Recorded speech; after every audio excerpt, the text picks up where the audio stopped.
Another teen has been charged in connection to stealing this Kia, which crashed into a bus and two vehicles at Morse Middle School. Now, this teen was one of the passengers.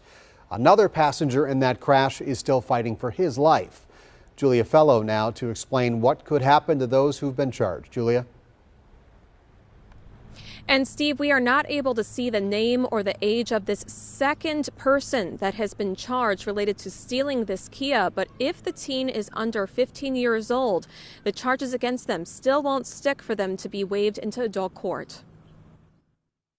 This crash sent chills down parent Sharika Nelson's spine. You don't feel safe bringing your kids. She says it is another reason why she's glad she pulled her 8th grade son out of Morse Middle School to learn at home. My son could have been getting on that bus, coming home, and lost his life, or could be in the hospital like that other child is. The driver, who we are not naming because of his age, is charged with 5 felonies, including first-degree reckless injury and hit and run. This video was shocking. But criminal defense attorney Jonathan LaVoy, who does not represent either defendants, says if the teen's charges stick in juvenile court, they'll likely spend up to a year behind bars. Even kids that are involved in serious criminal offenses like sexual assaults or those types of things usually get about a 1 year. Could these charges be referred to adult court? 14-year-olds can only be waived into adult court under very limited circumstances, which include homicides. Court records show prosecutors may file additional charges against the teen driver because there's worry the condition of the front seat passenger blurred in this video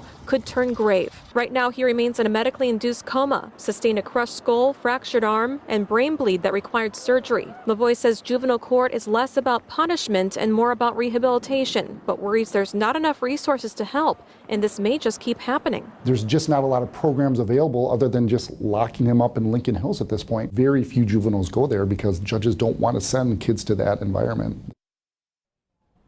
Now, there is a serious juvenile defender option that a judge can have to keep a child behind bars for up to 5 years, but that requires them to be charged with serious crimes like a homicide, which both defendants have not been charged with yet. Reporting live outside Morse Middle School where this crash took place, Julia Fellow, TMJ4 News. All right, Julia, thank you for that.